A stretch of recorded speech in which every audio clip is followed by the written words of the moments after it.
L'amore non è una fiaba, è un incanto. Eppure questa narrazione è intrisa di meraviglia e leggenda, come se le radici della sua magia affondassero nelle profondità del mito siciliano. Presso le scogliere laviche di Catania, incastonate tra l'eterno mare e le dolci colline punteggiate di ulivi e fichi d'India, viveva un giovane di straordinaria bellezza e spirito, Serafino. Figlio della Sicilia, egli incarnava la sua terra in ogni respiro, poeta di silenzi e di paesaggi, interlocutore del vento e delle stelle, custode di storie antiche scritte dalla luce del divino. Una sera d'estate, dopo un tuffo nelle acque cristalline e una corsa fino a un carrubo maestoso che dominava una radura profumata di zagare, incontrò Arabella. La giovane era avvolta da un'aura che pareva sospesa tra reale e metafisico.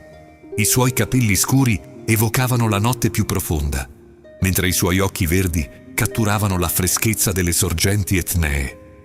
Sembrava una creatura forgiata dall'essenza stessa della Sicilia, un'epifania viva che fondava il presente nel mito. Chi sei tu, o ninfa, che sembri contenere il segreto della terra e la vastità del cielo? Domandò Serafino, la voce tremante come il primo alito di vento all'alba. Arabella sorrise e quel gesto parve infrangere il tempo. Sono quella che quando il cuore chiama appaio, rispose con un tono che sembrava fuso nella melodia eterna delle onde. Ogni parola danzava nella musicalità delle nenie siciliane, richiamando alla memoria ancestrale il senso di unione tra natura e spirito. Da quel momento i due divennero inscindibili, trovando nel carrubo il loro rifugio segreto. Ogni incontro era una celebrazione di quella fusione alchemica che trasformava due anime in una sola. Camminavano tra le onde che lambivano le scogliere nere, si scambiavano parole che sembravano promesse scritte dal vento e si perdevano nel cielo notturno, trovando nelle stelle un riflesso del loro amore incantato. Un giorno, sotto la chioma generosa del loro albero, Serafino si rivolse ad Arabella con un fervore che sembrava trasfigurarlo. Arabella rispose con una dolcezza che sembrava scaturire dalla terra stessa. Le loro parole non erano soltanto versi poetici, ma autentiche formule rituali, dichiarazioni di un amore colmo di metafore che non si limitava al qui e ora, ma trascendeva il tempo, divenendo un tutt'uno con la natura. La loro unione, priva di dramma o conflitto, era un continuo processo di trasformazione reciproca, una danza armoniosa che sfidava le logiche del tempo e dello spazio. Durante una festa di paese, immersi nella musica ipnotica dei tamburelli e nei canti che riecheggiavano antiche melodie, Arabella indicò il cielo a Serafino. «Vedi, Serafino», sussurrò, «l'amore nostro è come queste stelle, non si spegne mai, ma cambia forma». In quel momento Serafino comprese la verità ultima del loro legame. L'amore non conosce fine. Esso si rinnova e si reinventa, come il ciclo eterno delle stagioni. Ogni sguardo, ogni gesto, ogni forte respiro era un atto sacro, un rito perpetuo di trasformazione e rinascita. Ogni sguardo illuminato di luce, ogni gesto tenero, ogni respiro sacro era un rito d'amore. Quando Arabella con tenerezza sfiorava il petalo di un fiore, Serafino sentiva di essere la terra che lo nutriva.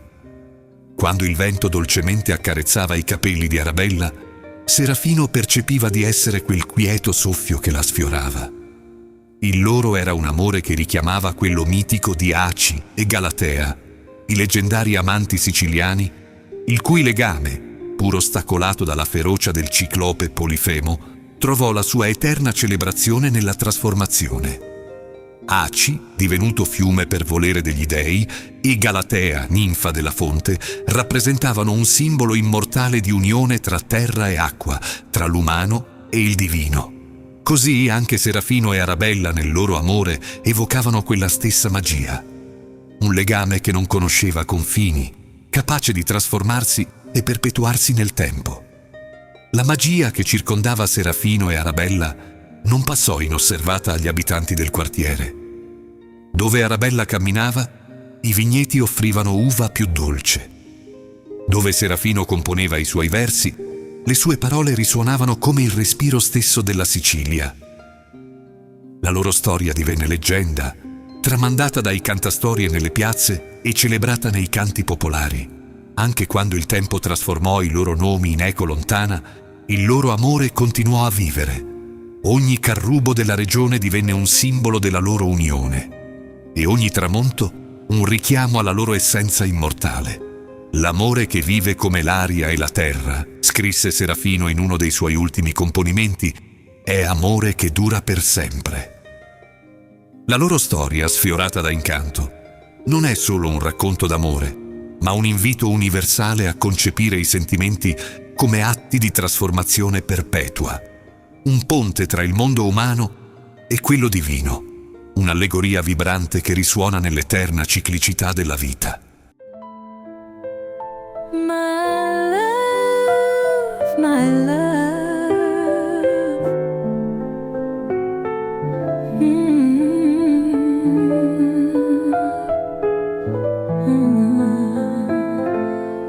I'll become a tree if you become a tree's leaf. But if by some enchantment you turn into dew,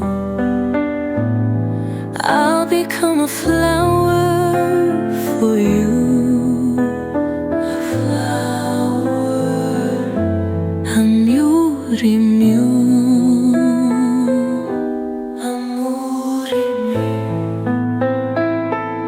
Mi fa suar vuru, se tu foglia dar vuru ti fai, ma si pin per canto, risino tu addiventi,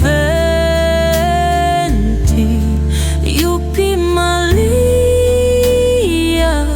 mi faccio giuri, giuri, si pi miarai, di soli tu ti fai, voria mi faccio io pitia.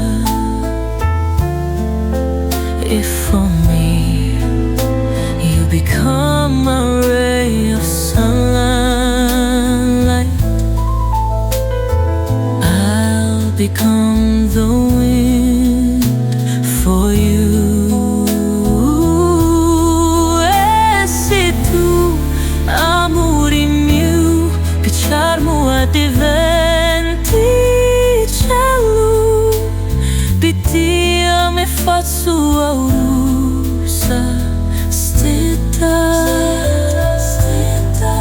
And if you, my love, by magic become the sky, I'll become the sweetest star for you.